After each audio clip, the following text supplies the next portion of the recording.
السميع العليم من الشيطان الرجيم بسم الله الرحمن الرحيم الحمد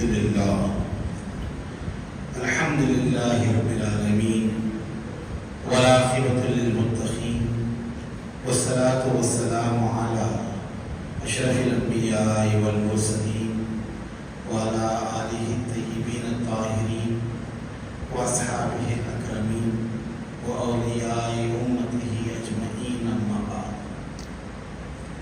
قال الله تبارك وتعالى في شأن حبيب إن الله وملائكته يصلون على النبي يا أيها الذين آمنوا صلوا عليه وسلموا تسليما. اللهم صل على سيدنا جد الحسن والحسين وعلى آل سيدنا جد الحسن والحسين وبارك وسلم صلاة وسلام عليك يا رسول الله صلاة وسلام عليك يا حبيب الله صلاة وسلام عليك يا نبي الله وعلى آلك وأصحابك يا خير خلق الله صلى الله تعالى عليك وسلم. أما بعد، ہر تعریف، عظمت و بڑائی، بزرگی و کبریائی صرف اور صرف اللہ رب العزت کے لیے ہے، جو تمام جہانوں کی پرورش کرنے والا ہے۔ میں اللہ تعالیٰ کا حمد کثیر اور اس کا شکر جمیل بجا لاتا ہوں اور اس بات کی گواہی دیتا ہوں کہ اللہ کے سوا کوئی لائق عبادت نہیں۔ وہ ایک ہے، اس کی ذات میں، اس کے صفات میں، اس کے افعال میں، اس کے ارادے میں، اس کی قوت و قدرت میں، اس کی طاقت میں اس کا کوئی ساتھی و شریک نہیں۔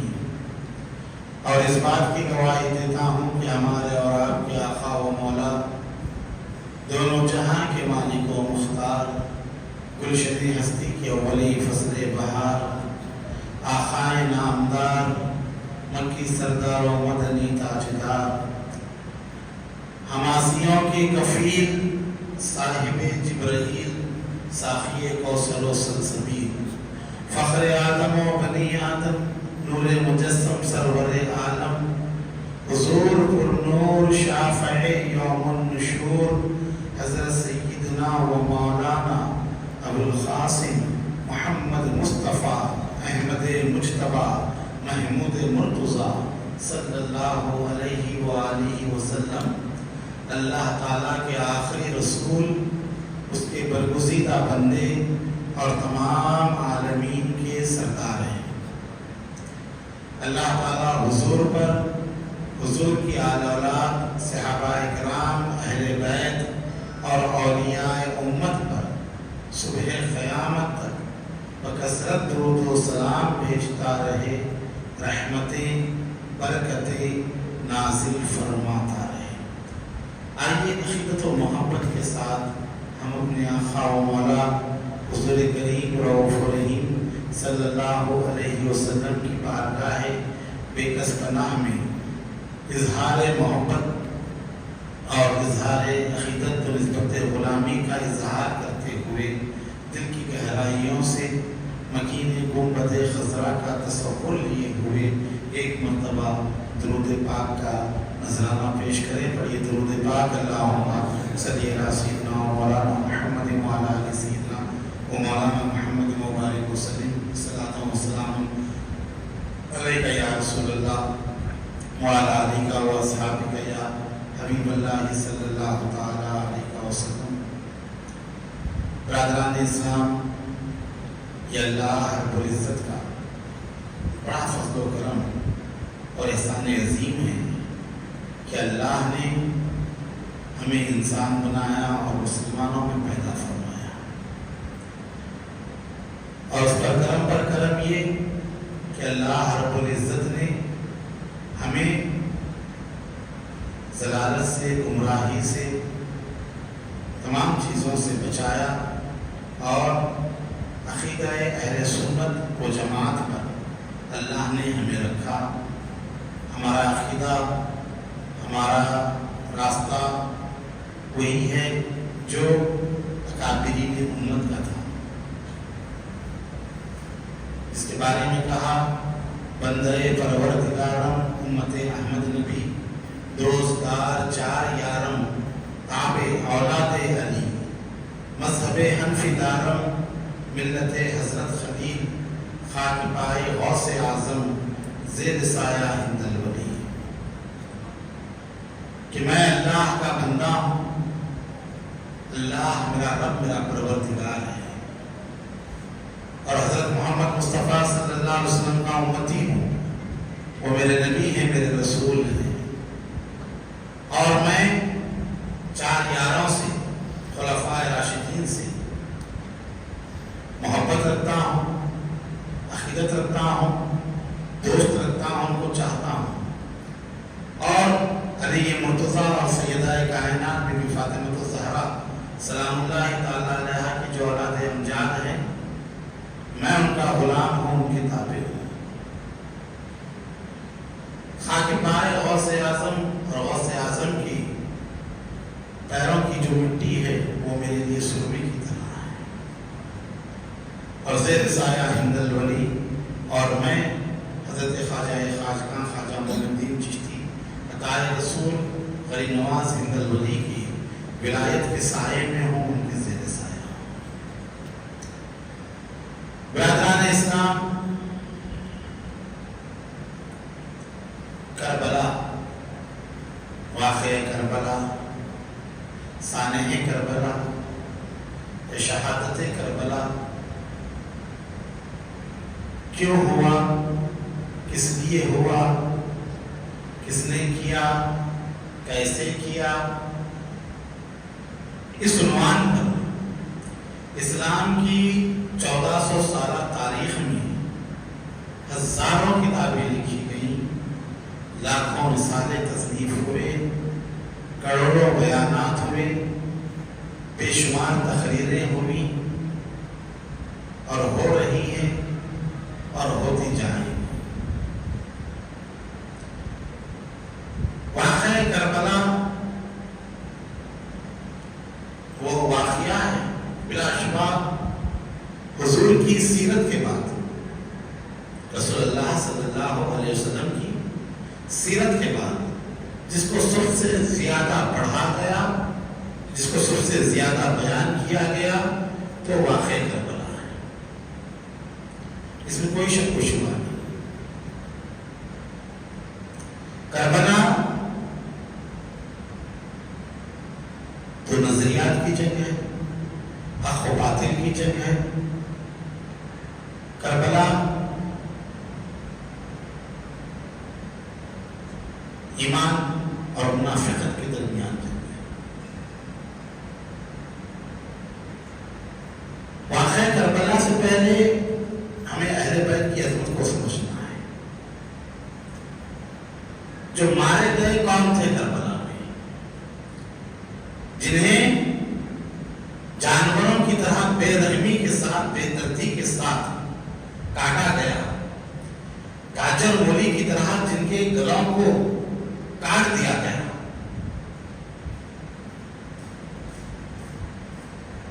پانی کی طرح جن کے خون کو بہایا گیا، جنہیں بھوکا رکھا گیا، پیاسا رکھا گیا۔ اگر آدمی پیاسا ہو، پانی سامنے نہ ہو، تکلیف کم ہوتی ہے، سامنے پانی ہو اس کے بعد نہ دیا جائے اور اسے پیاس لگے تو تکلیف اور بڑھ جاتی ہے۔ دریائے فرات بہہ رہا تھا، پہرے لگائے گئے اس پر، بچے چیختے رہے، بڑے سکتے رہے، عورتیں تڑپتی رہی، شدت کی گرمی، دوپہر کا وقت، خوف،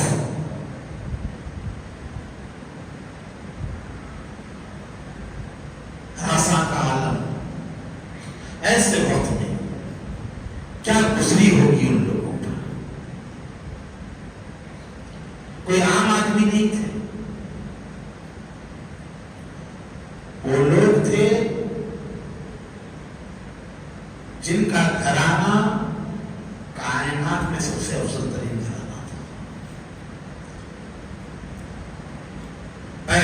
اسلام نبی آخر الزمان کے خاندان کے لوگ تھے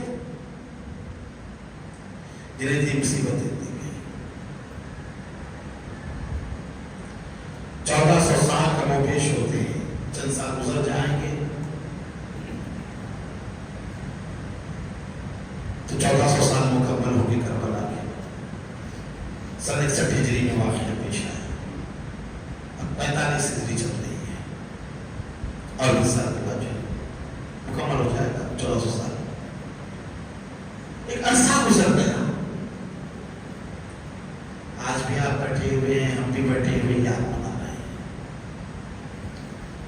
محرم کا چاند نظر آتا ہے آسمان کے اوپر.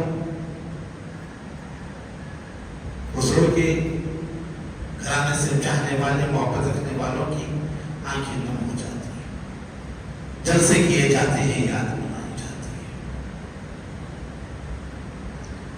کسی واقعے کو بھلانے کے لیے، کسی سانحے کو بھلانے کے لیے 20 سال 15 سال 40 سال بہت ہے.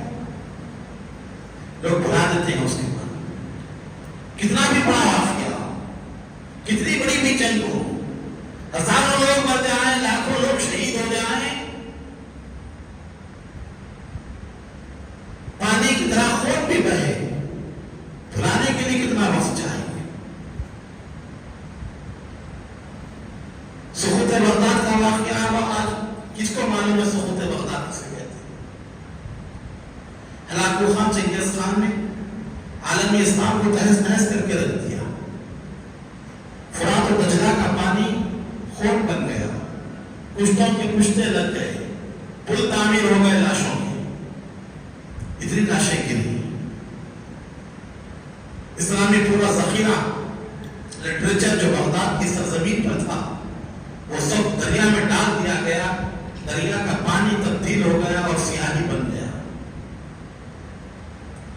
متاع بے بہا اس بے دردی کے ساتھ ختم کر دی گئی مسلمانوں کی. آج کتنے لوگ ہیں جس واقعے کو یاد کرتے ہیں؟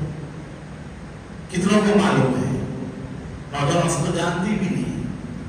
واقعی بھی جو لوگ پڑھے ہیں تاریخ ہسٹری سے، جو واقعی ہے وہ لوگ سمجھتے ہیں کہ سقوط بغداد کیا تھا. وہ تو بہت دور کی بات. 1947 میں ملک آزاد ہوا، 48 میں پولیس ایکشن ہوا.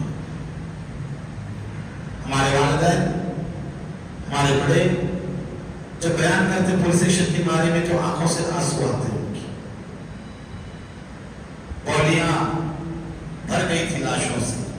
عورتوں نے اپنی عزت بچانے کے لیے جو ہے گولیوں میں کودنا شروع کر دیا، اپنی جان دے دی.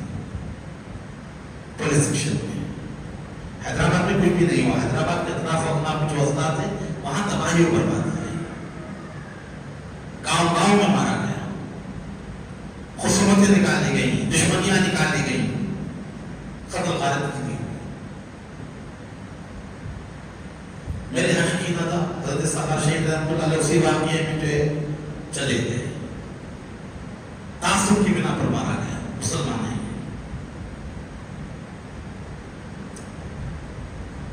آج ان بچوں کو معلوم بھی نہیں. 70-80 سال کا واقعہ بمشکل لوگوں نے بھلا دیا، آگے بڑھ گئے. ہزاروں واقعات حضرت آدم سے لے کر آج تک ہوئے. چند سالوں کا اثر رہا. واقعہ اوقات لوگ ہوتے ہیں، غمزدہ ہوتے ہیں، یاد مناتے ہیں، شوق کا اظہار کرتے ہیں، رنج و ملال کا اظہار کرتے ہیں، اور دن جیسے گزرتے چلے جاتے ہیں. واقعہ ٹھنڈا ہو جاتا ہے، واقعے کو فراموش کر دیا جاتا ہے، واقعہ کو بھلا دیا جاتا ہے. واقعہ سے تاریخ کی کتابوں میں رہتا ہے. کوئی ریسرچ اسکالر اٹھتا ہے، کوئی تحقیق کرنے والا اٹھتا ہے تو وہ لائبریری جاتا ہے، وہاں کتابیں کھول کر دیکھتا ہے، پڑھتا ہے. فلاں وقت ایسا ہوا تھا، فلاں وقت ایسا ہوا تھا. لکھنا ہوتا ہے تو لکھ دیتا ہے اپنی کتاب کے اندر اور آگے چلا جاتا ہے. واقعات رونما ہوتے ہیں. واقعات کو بھلا دینا واقعات کا مقدر ہے. آدمی زندگی بھر کسی واقعے کو لے کر ساتھ نہیں چلتا. میرا باپ بھی انتقال کر جائے، چند سالوں تک چند مہینوں تک افسوس کرتا ہوں، پھر اس کے بعد اپنے کاروبار میں لگ جاتا ہوں.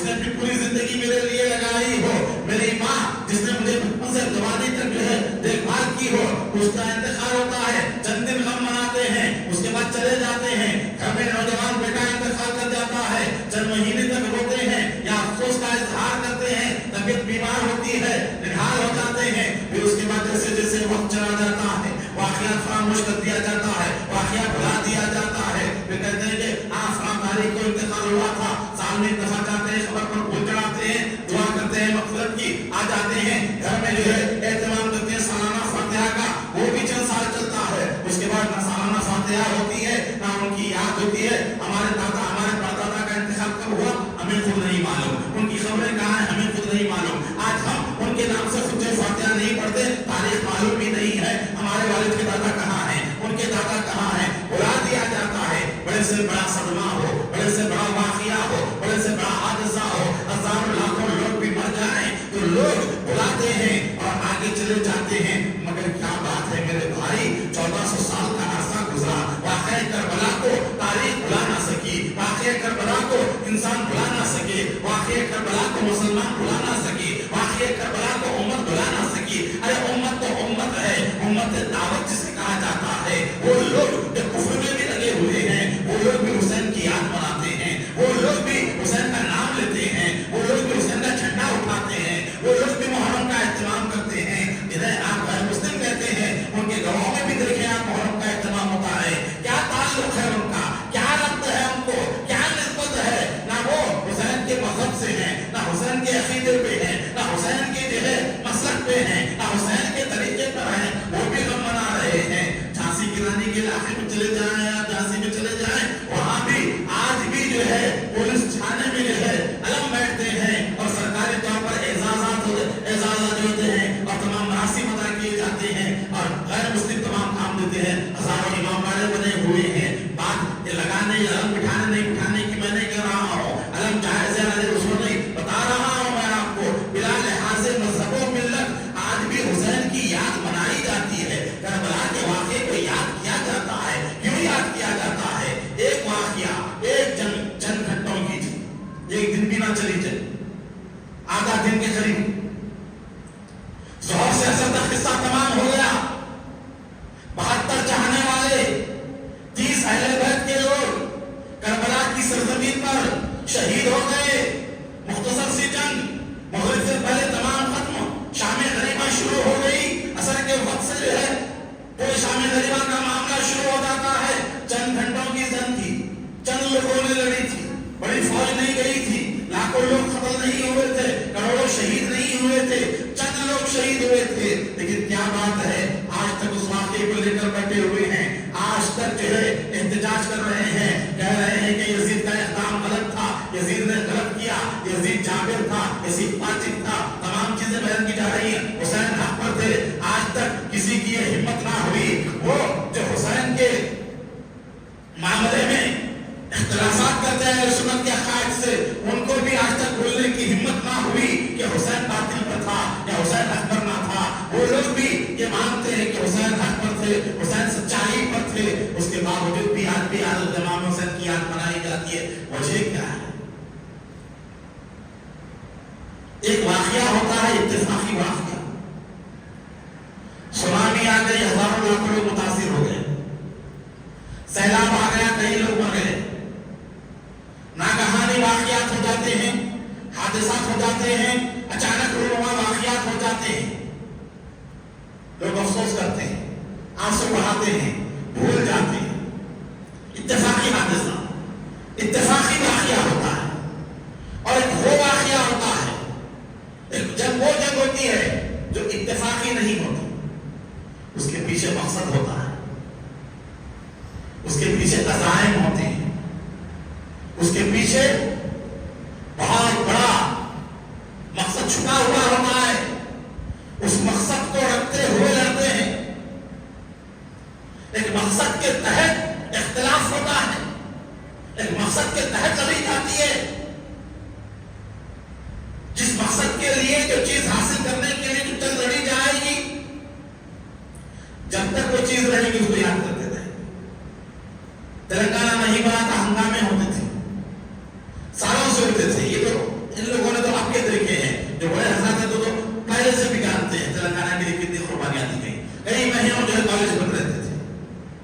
میرے پیرو مشیر فرماتے ہیں تلنگانہ کے ہنگاموں میں جو ہے 6 مہینے تک جو ہے کالج بند تھا، تو انہوں نے 6 مہینوں میں حفظ قرآن پاک کیا تھا. تو سال کالج بند رہتے کس لیے؟ ہمیں علیحدہ کر لیا جائے، تلنگانہ علیحدہ. اب تلنگانہ جب تک علیحدہ ہے، یہ لڑنے والے جو ہیں ان کو یاد کیا جائے گا، بولے یہ دن فلاں تاریخ کو تلنگانہ آزاد ہوا، یاد ہے. آزادی کی لڑائی کی گئی، آزاد جب تک ہمیں جب تک کہ آزادی کی یاد مناتے ہیں، خدا کا جھنڈا چڑھاتے ہیں اور ان کو خراج عقیدت پیش کرتے ہیں جنہوں نے آزادی کے لیے اپنی جانوں کو قربان کر دیا تھا، آزادی کے لیے اپنی جانوں کو جو ہے دیش پر سے نچھاور کر دیا تھا. اب آزاد ہیں، جب تک آزادی رہے گی ان کی یاد منائی جائے گی. تو جو آدمی جس مقصد کے تحت لڑتا ہے، جنگ کرتا ہے یا کام کرتا ہے، جو مقصد کو اٹھاتا ہے، جب تک کہ اس کا مقصد زندہ رہتا ہے، اس کی یاد بھی باقی رہتی ہے، اس کا تذکرہ بھی باقی رہتا ہے، اس کے لیے خراج عقیدت بھی پیش کیا جاتا ہے. میدان کربلا میں امام عالی مقام آئے، کس لیے آئے؟ آج دنیا کہتی ہے کہ حکومت کے لیے آئے، آج دنیا کہتی ہے سلطنت کے لیے آئے، آج دنیا یہ کہتی ہے کہ بادشاہت کے لیے آئے. اختلاف دو شہزادوں کے بارے میں تھا، وہ بھی صحابی کی اولاد تھا، یہ بھی صحابی کی اولاد تھے، ان دونوں کے اندر اختلاف تھا. اماموں سے رشتے آئے؟ نہیں، امام حکومت کے لیے نہیں آئے، امام سلطنت کے لیے نہیں آئے. اگر حکومت کے لیے آتے امام تو امام کو کربلا میں بچوں کو کٹانے کی ضرورت نہیں تھی، علی اکبر کو قربان کرنے کی ضرورت نہیں تھی، 6 مہینے کے علی اصغر کی شہادت پیش کرنے کی ضرورت نہیں تھی، حضرت عباس کے بازو کٹانے کی ضرورت نہیں تھی. اگر حکومت چاہتے یزید سے ہاتھ ملا لیتے، آپ کو مکے کا گورنر بنا دیتا، مدینے کا سربراہ بنا دیتا. اگر آپ مال و دولت کا مطالعہ کرتے، آپ کا گھر مال و دولت سے بھر دیا جاتا، آپ کو سونے کا محل بنا کر دے سکتا تھا. اتنی دولت جو ہے سلطنت بنو امیہ کے پاس موجود تھی، اس وقت اتنی مال و دولت موجود تھی، تمام چیزیں تھی. امام نہیں چاہتے تھے، امام کا ایک ہی مقصد تھا. امام کا مقصد کیا تھا؟ کچھ بھی ہو جائے فاسق و فاجر کی بیعت نہیں کروں گا. جو حدود اللہ کو توڑنے والا ہے، شریعت محمدی کے حدود کو پائمال کرنے والا ہے. یزید نے قرآن تبدیل نہیں کیا، لیکن حلت و حرمت کے زاویوں کو تبدیل کر دیا، حلال و حرام کے زاویوں کو تبدیل کر دیا.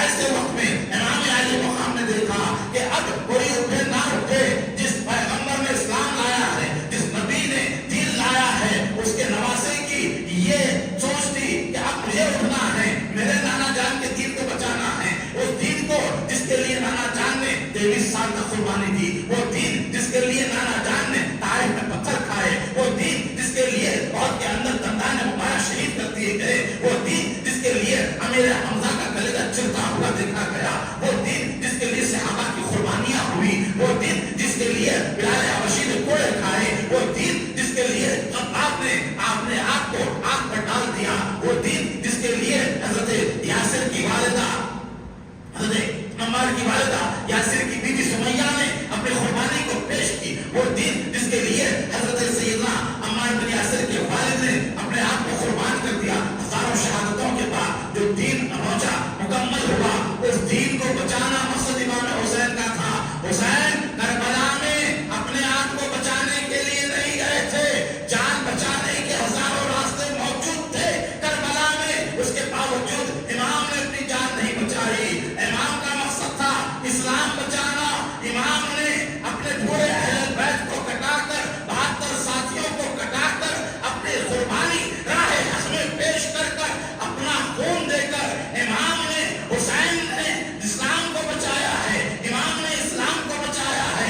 امام کا مقصد تھا میں کٹ جاؤں تو کٹ جاؤں، نانا جان کا دین بچ جائے.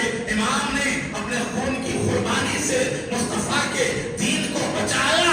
اب مصطفیٰ کا دین جب تک کہ رہے گا، حسین کی یاد باقی رہے گی، کیونکہ مقصد زندہ ہے حسین کا. حسین نے جس مقصد کے تحت قربانی دی تھی، اسلام کو بچانا حسین کا مقصد تھا، اس مقصد کے تحت حسین نے قربانی دی. اب جب تک کہ حسین کا مقصد ہے، حسین کی یاد ہے، حسین کا ذکر ہے، حسین کا تذکرہ ہے، کیونکہ انہوں نے دین کے لیے قربانی دی. تو امام علی مقام کون؟ کیا مقام و مرتبہ ہے؟ شاد شیخ کی روایت جس کی کسی کتابوں میں آتا ہے، جلیل القدر صحابی ابو ہریرہ رضی اللہ تعالی صحابہ اکرام میں سب سے زیادہ جن سے حدیث مروی ہے ابو ہریرہ وہ بیان کرتے ہیں. کیا شان ہے. حسین کون ہے؟ حسین کو سمجھنا ہو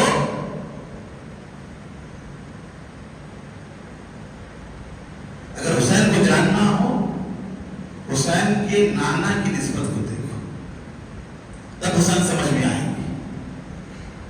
کسی سے تقابل کرنے کی ضرورت نہیں ہے. حسین کا وہ بڑے یہ چھوٹے یہ بڑے وہ چھوٹے یہ نہیں. حسین کو اگر سمجھنا ہو نا حسین کو ان کے نانا کی نسبت سے دیکھو تب حسین سمجھ میں آئے گا. کیا عظمت ہے حسین کی. صحابہ نے اسی نظر سے دیکھا. حضرت سیدنا ابو ہریرہ رضی اللہ تعالیٰ عنہ جلیل القدر کا بیان کرتے ہیں کہ لوگوں میری آنکھوں نے دیکھا اور میرے کانوں نے سنا. جبکہ ہر حدیث یا دیکھی جاتی ہے یا سنی جاتی ہے لیکن روایت کرنے والا یہ نہیں کہتا کہ میں نے اپنے کانوں سے سنا. آپ دیکھتے ہیں درس ہوتا ہے درس میں بولتے ہیں حضرت عبداللہ بن عباس سے روایت ہے حضور نے فرمایا. حضرت عمر سے روایت ہے رسول اللہ نے ارشاد فرمایا ہے نا. اب یہاں حدیث بیان کرنے سے پہلے ابو ہریرہ رضی اللہ تعالیٰ عنہ بیان کر رہے ہیں اے لوگوں میری آنکھوں نے دیکھا اور میرے کانوں نے سنا. مطلب کیا؟ اس بارے میں شک نہ کرنا. میں نے خود اپنی آنکھوں سے دیکھا ہے. میں جو بیان کر رہا ہوں اپنی آنکھوں سے دیکھا ہوا منظر بیان کر رہا ہوں. میں نے دیکھا اپنی آنکھوں سے. کیا دیکھا ابو ہریرہ نے؟ اے ابو ہریرہ تمہارے نگاہوں نے کیا دیکھا؟ اب دیکھنے کی کیفیت بیان کرتے ہیں. ابو ہریرہ رضی اللہ تعالیٰ ابو ہریرہ نے بیان فرمایا حسین چھوٹے تھے کم سن تھے. دوڑتے ہوئے حضور کے پاس آئے. حضور کی خدمت میں حاضر ہوئے.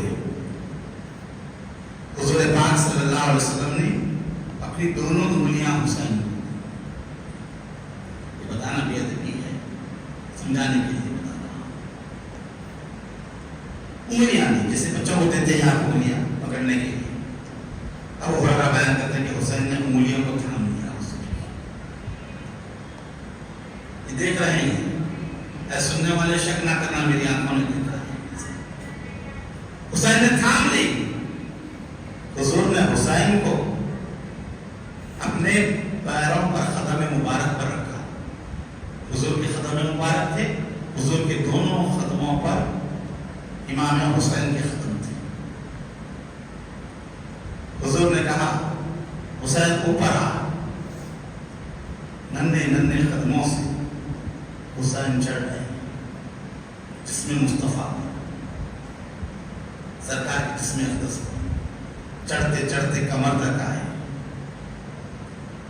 ابو ہریرہ بیان کرتے ہیں شک نہ کرنا میں نے اپنی آنکھوں سے دیکھا. ابو ہریرہ اوپر آئے. بیان کرتے ہیں اور سرکار نے اوپر لیا. اتنے اوپر آئے ابو ہریرہ بیان کرتے ہیں کہ میں نے اپنی آنکھوں سے دیکھا حسین کے قدم تھے اور مصطفیٰ کا سینہ تھا. اور کیجئے کوئی معاملی بات نہیں ہے سن کے چھوڑ دینے والی. وہ سینہ جس کے متعلق قرآن پاک کہتا ہے الم نشرح لک صدرک. وہ سینہ جس کے بارے میں کہا جاتا ہے وَأَنزَلْنَا هَذَا الْقُرْآنَ عَلَىٰ جَبَلٍ لَرَأَيْتَهُ خَاشِعًا مُتَصَدِّعًا مِنْ خَشْيَةِ اللَّهِ. یہ قرآن وہ کلام ہے. اے حبیب اگر ہم کسی پہاڑ پر نازل کرتے خشیت الہی سے پہاڑ زریزہ ہو جاتا. مصطفیٰ یہ ہمارا کلام ہے. اس کلام کو ہم آپ کے قلب پر آپ کے سینے پر نازل فرماتے ہیں. منزل قرآن محبت وحی مصطفیٰ کا سینہ. ابو ہریرہ بیان کر رہے ہیں شک نہ کرنا میں نے اپنی آنکھوں سے دیکھا ہے. رسول پاک کا سینہ تھا اور حسین کے قدم تھے. کون ہے اس بلندی پر؟ کون ہے اس بلندی پر؟ کون ہے اس بلندی پر؟ کس کو یہ مقام ملا؟ کس کو یہ مرتبہ ملا؟ حضور کے سینے پہ گئے. حضور نے اور اوپر لیا. ابو ہریرہ کہنے میری آنکھوں نے دیکھا یہ منظر. سرکار نے اپنے کندھے پر حسین کو بٹھا دیا. میری آنکھوں نے دیکھا. اب سنو میرے کانوں نے سنا. کیا سنا؟ ابو ہریرہ حضور نے بٹھا لیا حسین کو، اللہ کی بارگاہ میں دعا کے لیے اٹھایا، کہا مولا میرے پروردگار یہ میرا بیٹا حسین ہے۔ ابو ہریرہ کانوں میں سنا ہے، کہا یہ میرا بیٹا حسین ہے، مولا میں اس سے محبت کرتا ہوں، تو بھی اس سے محبت فرما، میں اس سے محبت کرتا ہوں، تو بھی اس سے محبت فرما، اور اللہ تو اس سے بھی محبت فرما جو اس سے محبت کرنے والے ہیں۔ کیا کی ضرورت ہے اہل بیت کی محبت کی؟ اہل بیت کی محبت کی اسے ضرورت ہے جو اللہ کا محبوب بننا چاہتا ہے۔ اللہ کے محبوب بننے کا آسان طریقہ کیا ہے؟ امام حسین سے محبت کرو، اللہ تم سے محبت کرے۔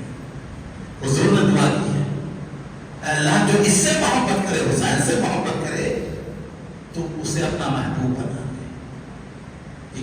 سنا ابو ہریرہ رضی اللہ عنہ، جو صحابہ کرام نے منظر دیکھے، کیا بات ہوگی ان کی؟ مستند کتاب ہے اہل سنت جماعت کی، سیر العالم، اس میں روایت ہے حضرت محرام رضی اللہ عنہ فرماتے ہیں ہم کسی جنازے میں گئے، یہ جب صحابہ اکرام نے دیکھا حضور اتنی محبت کرتے ہیں نمازوں سے، اتنا چاہتے ہیں، اتنی عقیدت ہے، حذیفہ الیمان بیان کرتے ہیں، رازدار صحابی سرکار نے جنہیں راز بتائے تھے، منافقین کے نام بتا دیے تھے حذیفہ، وہ بیان کرتے ہیں۔ مشکوٰۃ شریف کی روایت میں آتا ہے،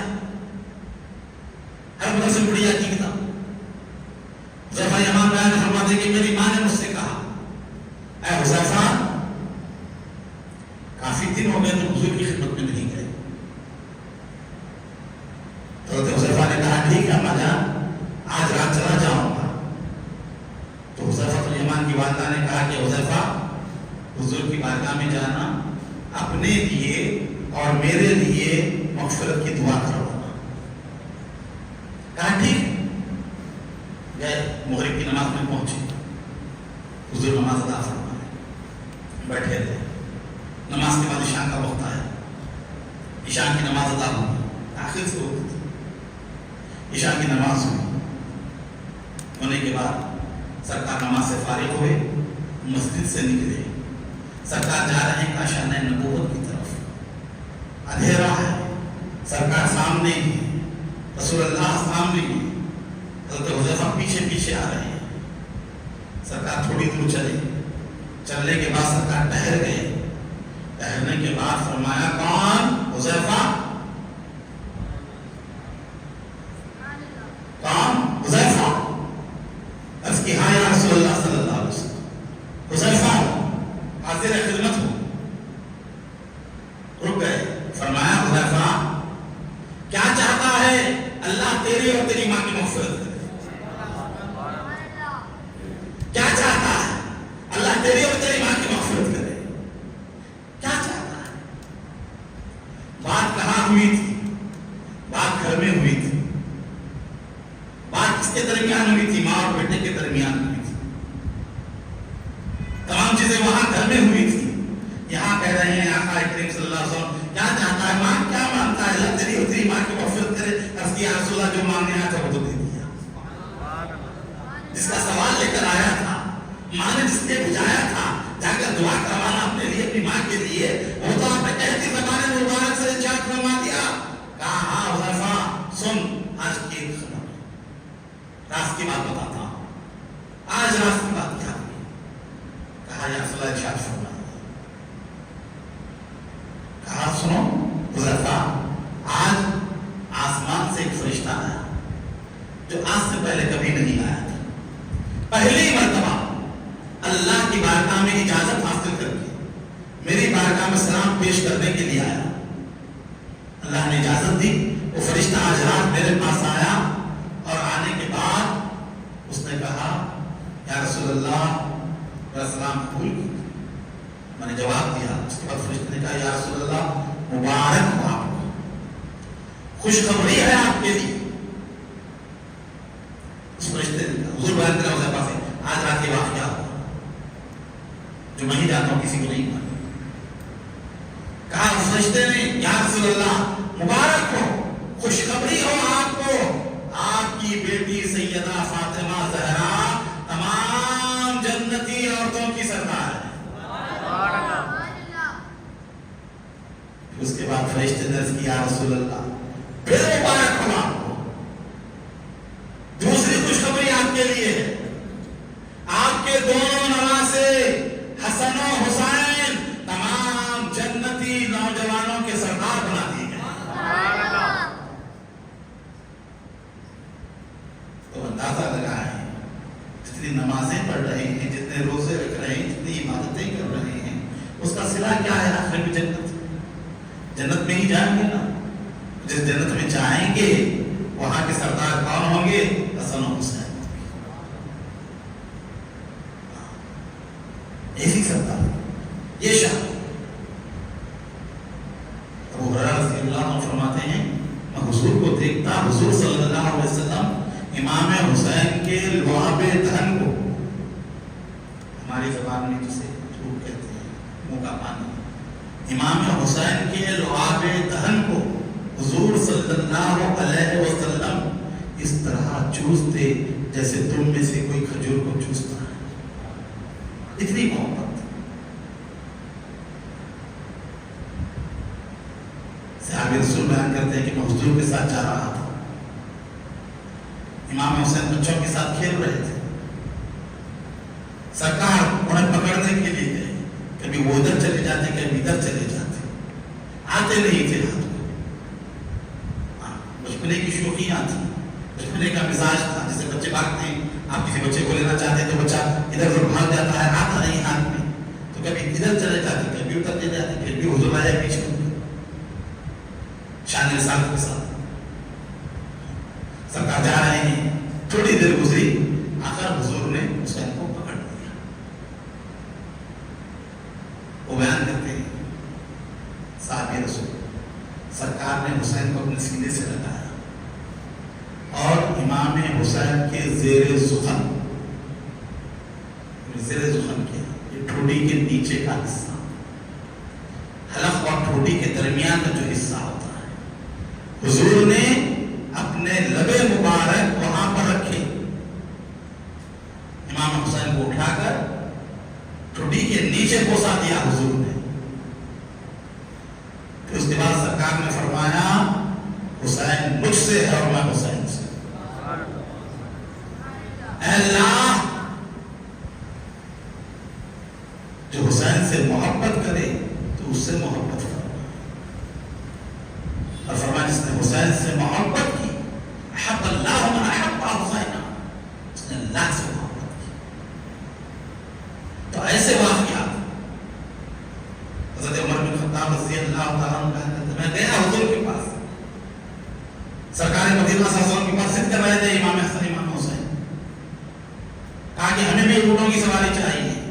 حضور بیٹھ گئے، اپنے دونوں دستے مبارک رکھ کر سوار ہو گئے شہزادے امام حسین. کہا نانا جان مدینے کے اونٹوں کی مہار ہوتی ہے، رسی ہوتی ہے، ہمارے اونٹ کی رسی کہاں ہے؟ حضور نے اپنی دونوں زلفیں دے دی، کہا اس کو پکڑو. انہوں نے زلفیں پکڑی حضور کی. کہا نانا جان مدینے کے اونٹ چلتے ہیں، ہمارا اونٹ کیوں نہیں چلتا؟ نوازوں کی خاطر سرکار اونٹ کی طرح جیسے رکھتے ہیں دونوں آج سامنے چلتے گئے. سرکار یہ دعا ہے، آگے سنیں آپ. کہا نانا جان مدینے کے اونٹ جب چلتے ہیں تو آوازیں نکالتے ہیں، مخصوص آواز نکالتے ہیں، جاتے وقت ہمارا اونٹ آواز کیوں نہیں دیتا؟ تو حضور نے ان نوازوں کی خاطر اونٹ کی آواز بھی نکالی. اتنا محبت. داتا گنج بخش شیخ علی حجویری رحمۃ اللہ علیہ کشف المحجوب میں لکھتے ہیں، ہندوستان کی سب سے پہلی کتاب تصوف کو لکھی جانے والی، غریب نواز سے بھی پہلے کے بزرگ ہیں. انہوں نے لکھا رسول پاک صلی اللہ علیہ وسلم ایک مرتبہ امام حسین کو بٹھا کر بازار میں سے جا رہے ہیں، عمر بن خطاب کی نظر پڑی، کہا کیا بہترین سواری ہے. صحابی تھے، مصطفیٰ کے چاہنے والے تھے، رسول اللہ سے محبت تھی، دیکھ کر کہا کیا بہترین سواری ہے. حضور پلٹے اور کہا عمر یہ بھی تو دیکھو سوار کتنا خوب ہے. ان کی محبت کا تقاضا تھا، حضور سے چاہت تھی، حضور کی تعریف کر دی. سرکار نے دیکھا کہ صرف میری تعریف کر رہا ہے، میری عظمت بیان کر رہا ہے، مجھ سے محبت ہے. کہا سوار کو بھی دیکھ، یہ بھی خوب ہے. اے میری تعریف کرنے والے میرے نواسے کی بھی تعریف کرنا. سوار بھی تو خوب ہے. تو یہ واقعہ جب صحابہ کرام کے سامنے ہو تو صحابہ کے دل میں کتنی محبت تھی اہل بیت کے انداز. صدیق اکبر رضی اللہ تعالیٰ اہل سنت جماعت کے عقیدے کے مطابق تمام صحابہ میں افضل، منبر رسول کا خطبہ پڑھایا تھا افضل البشر بعد الانبیاء بالتحقیق ابو بکر صدیق رضی اللہ تعالیٰ. پورے صحابہ میں جن کا بڑا مقام ہے، خلیفہ افضل اتنا چاہتے امام حسن امام حسین کو اپنے کندھوں پر بٹھا دے اور حضرت علی سے فرما دے کہ اے علی بیٹے تمہارے ہیں. تصویر مصطفیٰ کی نظر آتی ہے.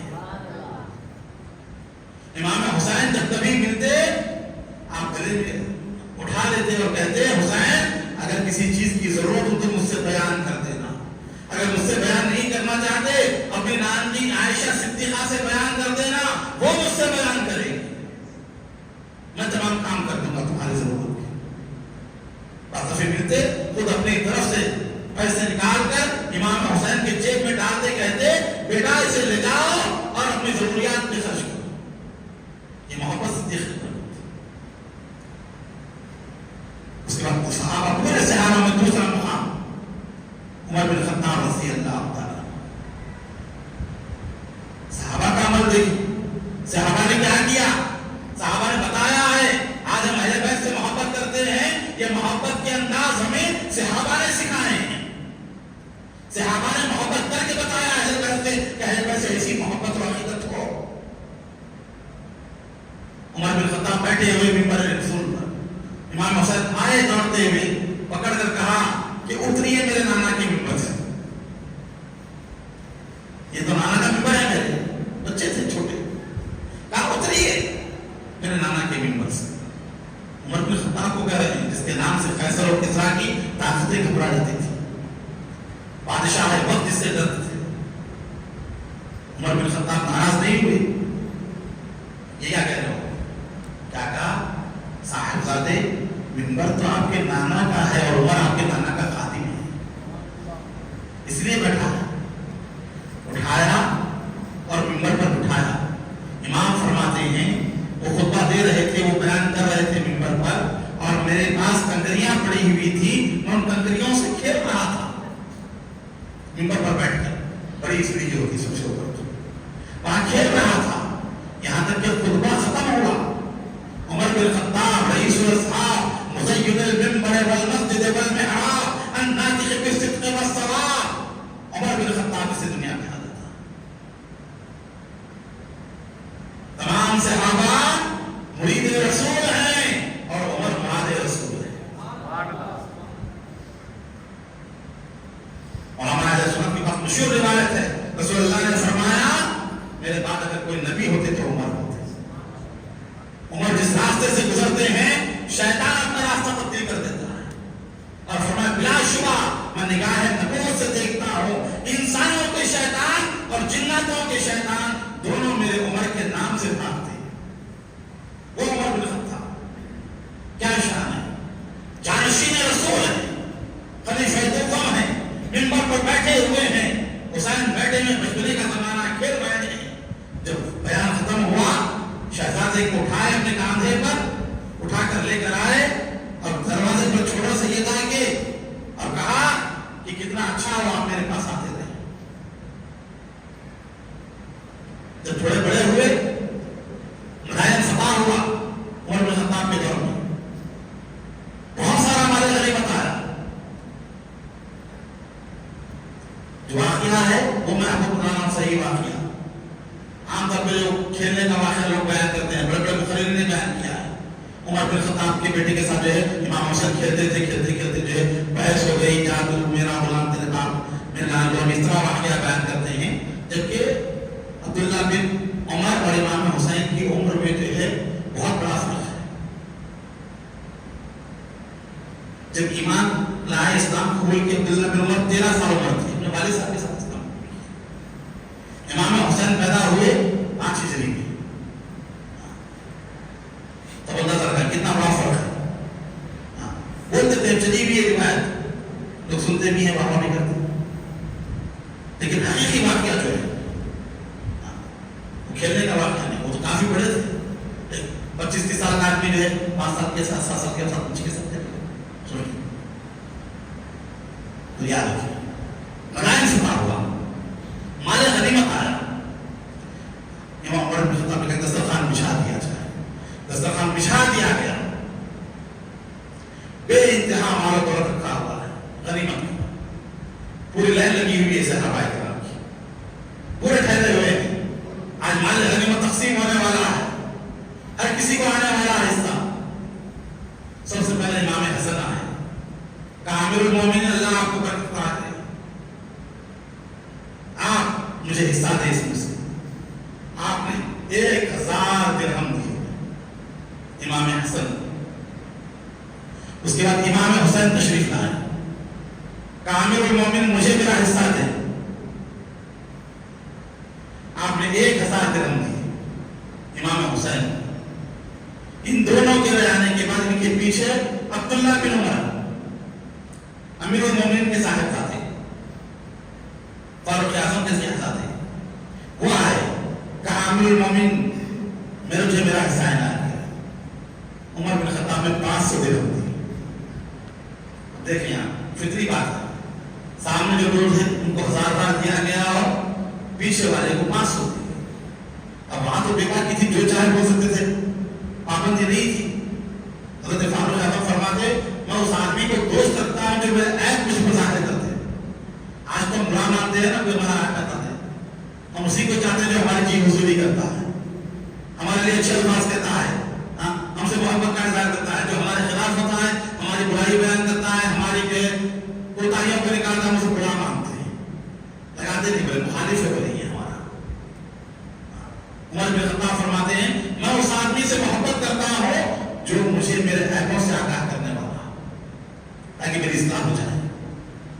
تو ہر کوئی بولا تھا، اگر کوئی معاملہ ہوتا پوچھتے تھے، کھڑے ہو کر عبداللہ بن عمر کہا امیر المومنین یہ کیسا انصاف، حسن آئے تو 1000، حسین آئے تو 1000 اور میں جب آتا تو 500، جبکہ میں اس وقت رسول اللہ کے ساتھ جہاد میں جاتا تھا جب حسن اور حسین مدینے میں کھیلا کرتے تھے۔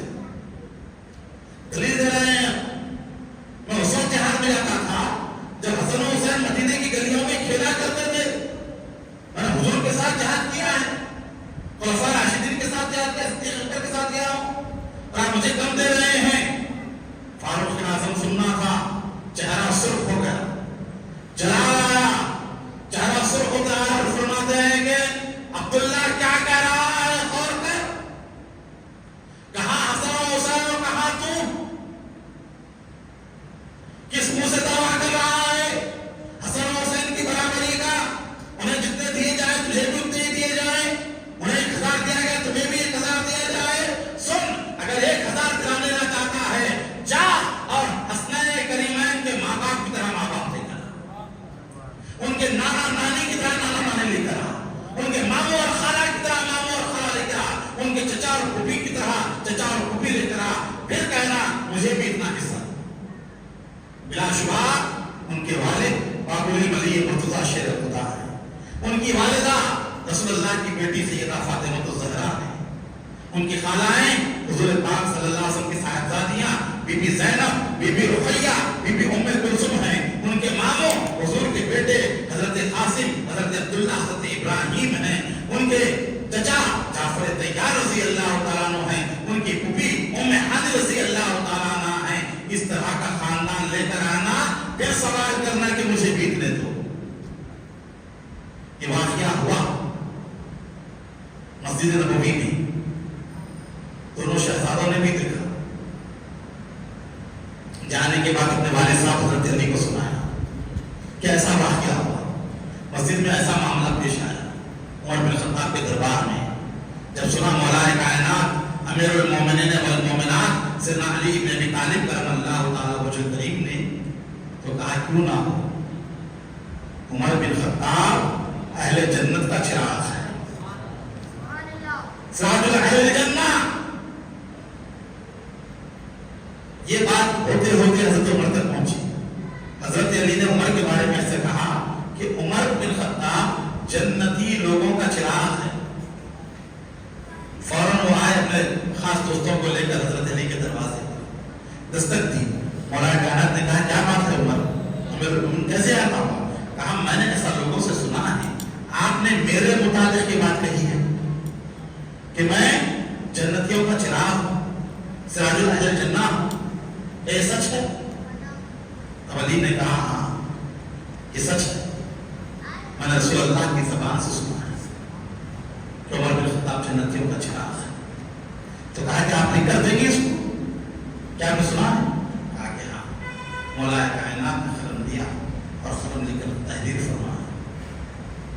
علی ابن ابی طالب اس بات کا ضامن ہے. علی نے یہ بات اپنے کانوں سے سنی ہے. رسول اللہ صلی اللہ علیہ وسلم نے میرے سامنے بیان فرمایا اور حضور نے فرمایا میں نے جبرائیل سے سنا ہے, اور جبرائیل نے کہا میں نے اللہ رب العزت سے سنا ہے. کیا سنا ہے؟ عمر بن خطاب اہل جنت کا چراغ ہے.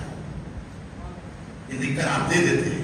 جب عمر کو ملا پروانہ, چٹھی ملی, خوش ہوئے, کہا ہے لوگوں اب تک زبانی معاملہ تھا, تو علی نے لکھ کر دے دیا. جب میں مر جاؤں یہ خط یہ لیٹر میرے ساتھ کفن میں رکھ دینا اور مجھے خدا کے حوالے کرنا. جب قیامت کا دن ہوگا یہی پروانہ لے جاؤں گا اللہ کی بارگاہ میں, اور اللہ مجھے اسی کی وجہ سے بخش دے گا. یہ امام حسین جب آتے حضرت عمر بن خطاب فرماتے اے حسین خدا کی قسم اللہ کے بعد ہماری بزرگی اور ہمارے سر پر جو بال نظر آ رہے ہیں اللہ نے آپ کی برکت سے بنائے ہیں. یہ محبت, یہ انداز تھا. حضرت ابو ہریرہ رضی اللہ تعالیٰ امام حسین کے قدم مبارک کو کپڑے سے صاف کرتے تھے, اپنے لباس سے, جبے سے, چادر سے جو ہے آپ کے پیروں کو صاف کرتے تھے. امام حسین نے کہا ابو ہریرہ بزرگ ہیں, بڑے ہیں, کیا صحابی ہیں, یہ عمل کرتے ہیں؟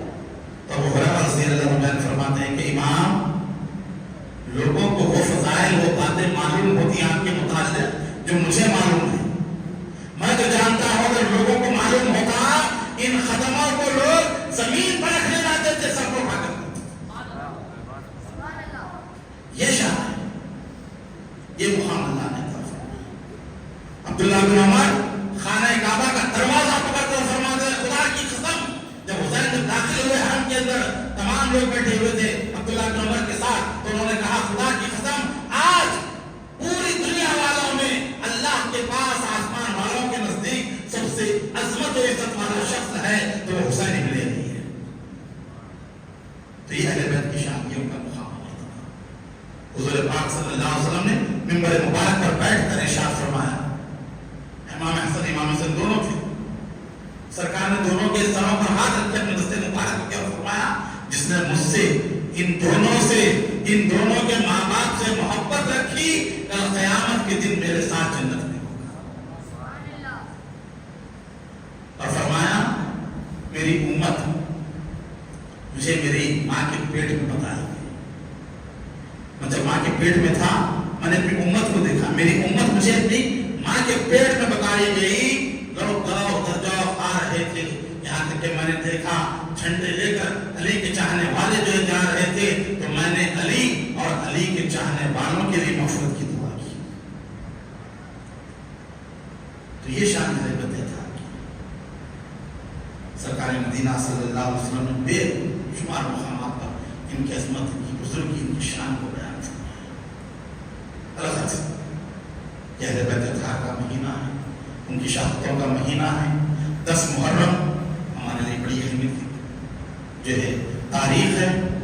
ہو سکے اس دن روزے کا اہتمام کریں، روزہ رکھنا بہت بہتر ہے، مناسب ہے، نفل روزہ ہے، رکھ رہے ہیں تو بہتر ہے۔ کوئی نہیں رہتا تو گناہ گار بھی نہیں ہوگا، یاد رکھیں۔ اگر کوئی نہیں رہ رہا ہے کوئی گناہ وغیرہ نہیں ہے۔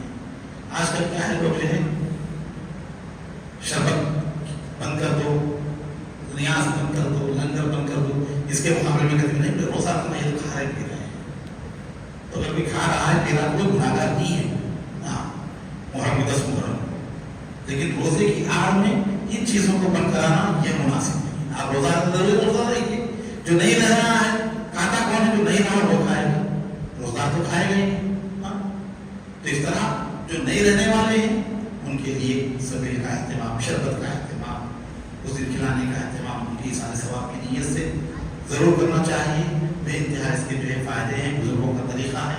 دعائے عاشورہ بھی جو ہے پڑھی جاتی ہے، میں کہوں گا اس کا اہتمام کریں۔ مولانا فصیح الدین چشتی صاحب جو دعائے عاشورہ کا الحمدللہ کافی ہوتی ہے دفتر میں، وہاں پر بھی جو ہے عاشورے کے دن جو ہے دعائے عاشورہ کا اہتمام امام زین العابدین پڑھا کرتے تھے۔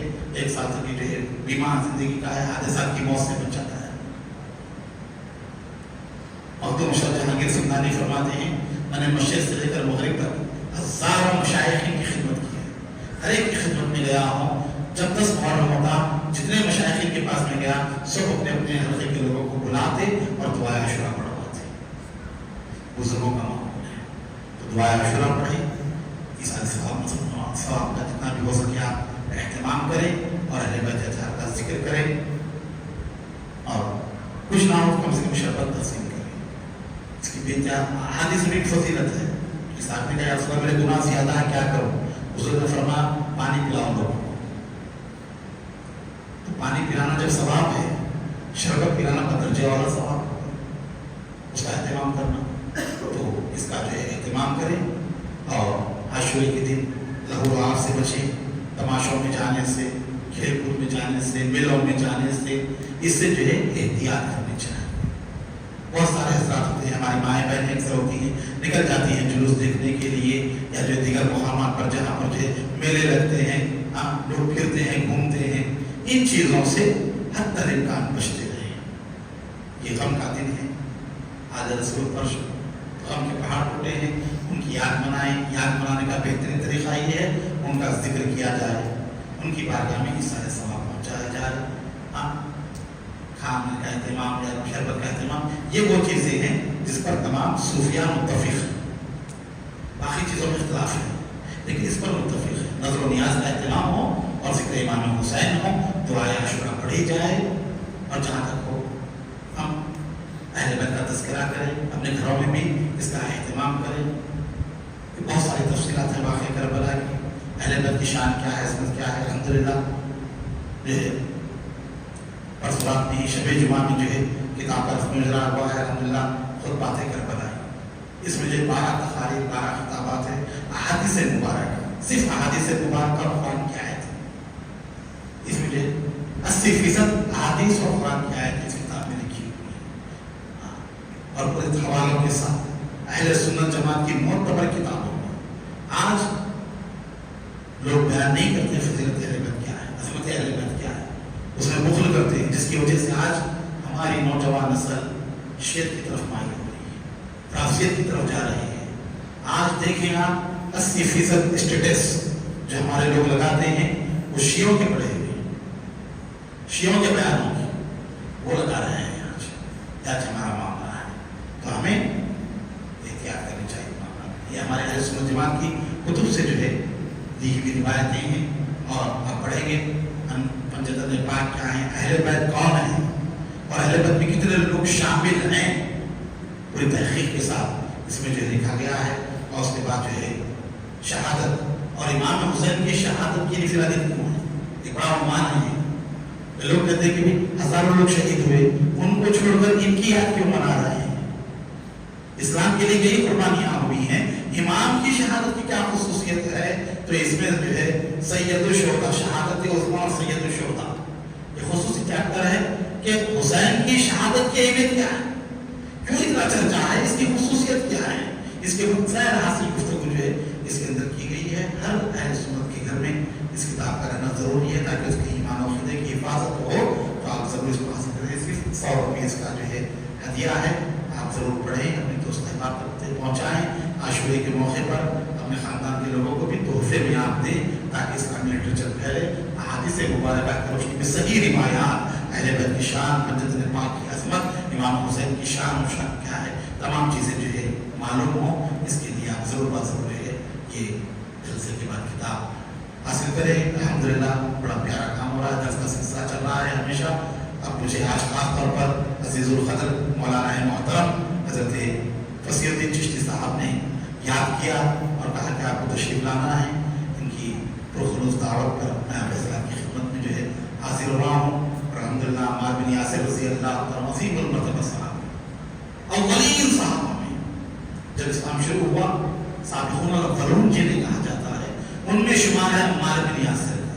میں نے آپ کے سامنے ذکر کیا اسلام کی سب سے پہلی شہادت بی بی سمیہ کی. بی بی سمیہ کو ابو جہل نے نیزہ مارا. اتنی دردناک شہادت تھی, آپ کے شیخ مبارک میں نیزہ مبارک کھینچا گیا جس کی وجہ سے آپ کی شہادت ہوئی. نیچے تک نیزہ کھینچتا ہے, ضعیف ہی عالم تھا, ان کی شہادت. حضرت عمار کے بعد یاسر رضی اللہ عنہ دھوپ میں پات رکھا کر دیا تھا. اتنے کوڑے پرسائے جاتے, ضعیف تھے, کمزور تھے, بوڑھے تھے.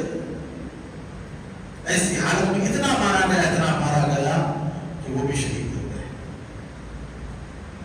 تو ماں بھی شہید, باپ بھی شہید, اور ان کا بیٹا عمار اس کا نام ہے وہ بھی جنگ صفین میں حضرت علی کے ساتھ لڑتے ہوئے حق کی خاطر انہوں نے جان قربان کر دی. حق کے لیے اپنے گلے کو کٹا دیا. رسول پاک نے فرمایا تھا اے عمار باقی جماعت میں قتل کرے گی. صحیح روایت ہے الفاظ کی. شیخ الاسلام بانی جامع نظام مولانا فاروقی نے جو ہے مقاصد الاسلام میں بھی لکھے ہیں. تو شہید راہ حق آپ دیکھتے ہیں جو انٹرنیٹ پر بھی ہے. 1400 سال کے بعد جب ان کی خبر مبارک کو کھولا گیا, لاش مبارک اسی طرح تھی جس طرح سے مال پڑا ابھی رکھی گئی ہے. پھر دوسرے مقام پر لوگوں نے لے آ کر جو ہے وہاں دفن کر دیا. حضرت عمار رضی اللہ عنہ کے نام میں نامی اس میں گرامی کے منصوب یہ عمار بن یاسر اکیڈمی جو ہے رکھی گئی ہے. اس میں پروگرام ہو رہے ہیں. الحمدللہ مجھے یہ بات بھی مل آئی ہے کہ روزانہ جو ہے احادیث کا درس ہو رہا ہے نبوت کے حوالے سے روایتیں بیان کی جا رہی ہیں. تو بڑی اچھی بات ہے. آپ تمام افراد ایسی محافلوں میں شریک ہوں. آج کے زمانے میں بڑی اہمیت ہے. یہ یاد رکھیں آپ کہیں گے کہ انٹرنیٹ دیکھ کر ہم معلوم کر لے سکتے نہیں. مسجد میں بیٹھ کر سنیں گے اس کی برکتیں اور محفل میں آئیں گے اس کی برکتیں اور ہوں گی. یہاں رحمتیں برکتیں حاصل ہوں گی. آپ کو انٹرنیٹ پہ دیکھنے سے رحمتیں برکتیں حاصل نہیں ہوتی. ماحول نہیں ملتا ہے انٹرنیٹ پہ دیکھنے سے, بلکہ محفلوں میں بیٹھنے سے جو ہے ماحول ملتا ہے. تو ایسی بابرکت محفلوں میں دروس میں ضرور شریک ہوں. اللہ تعالیٰ سے دعا ہے کہ اللہ تعالیٰ ہمارے بیٹھنے کو قبول فرمائے, جو کچھ بھی بیان کیا گیا اس کو قبول فرمائے. اگر کوئی غلطی ہوئی تو مولانا فضل و کرم سے معاف فرما. مولا زندہ رکھ دو, نبی و اہل بیت کی انصار نبی کی محبت میں زندہ رکھ. موت دے تو مولا کی محبت میں روز قیامت حضور کے چاہنے والوں میں ہمارا حشر فرما. وصلی اللہ تعالیٰ علی خیر خلقہ سیدنا محمد وعلی آلہ وصحبہ